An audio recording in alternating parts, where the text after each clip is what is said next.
medyo masama talaga ang panahon, no? Kung umaampas, ano, hanggang kalsada na, kung mapapansin nyo.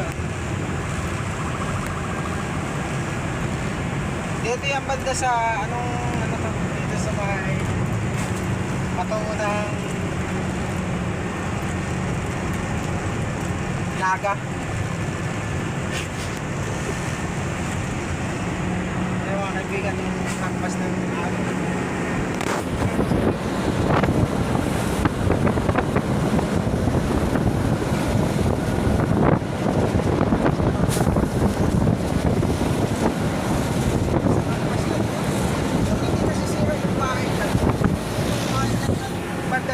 Banda, itong yung ano na yan, di ba? Hindi nasisira at hindi masisira yung pang ano nila, pang inisda nila dyan, yung bangka.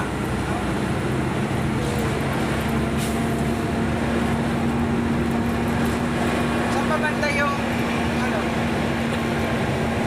Yung sinasabi mo kanina, ay yun, nadaanan na natin, di ba? Ha? Oo. Nadaanan na natin yung sasakyan ng mga tao pag sakay sa barko. Kasi lang medyo marami ang dapat. Dahil tawag dito sa mga panahon. Dito punong brown. Ito balik na kami na Manila. Meron pa dyan. Galing kami ng Naga. Ito, yung bata na yan. Kunan mo yan. Yan, si Rina. Yan, si Rina. Yan. Ay. Ano po? Buti hindi tumalon.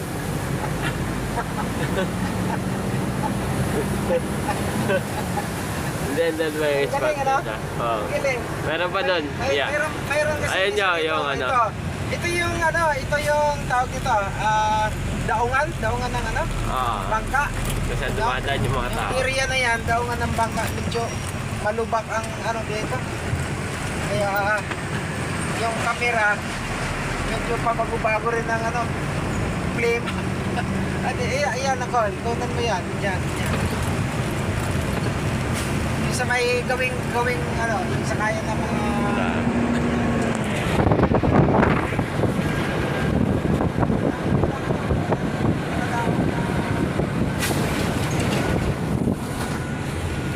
lansa. Ay, pero mayroong gustong ano, may biyahe, kaso nga lang, medyo kansilado siguro yan dahil, ayun o, ayan kakarga sa ano yan yan kakarga sa barko yan, yung mga maliliit na sasakyan na yan.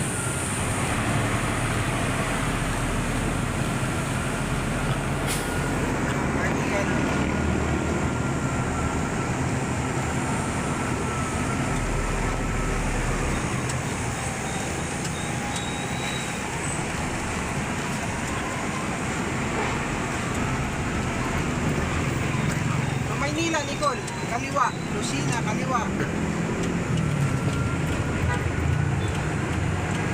Ang may aahunin na naman tayo dito na bundok. Ha? Dito tayo kagabi, Dimiritso.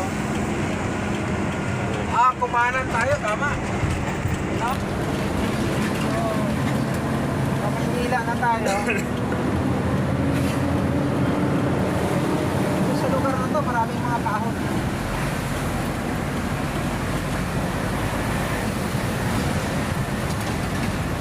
Medyo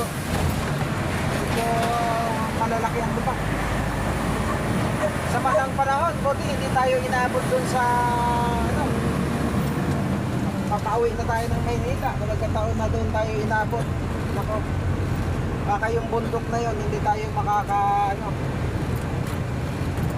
nakakaahon kung madulas ang kalsada.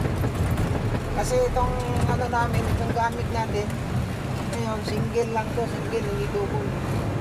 Baka maggulong ka, paikot-ikot lang ang gulong ito, hindi na makakyat.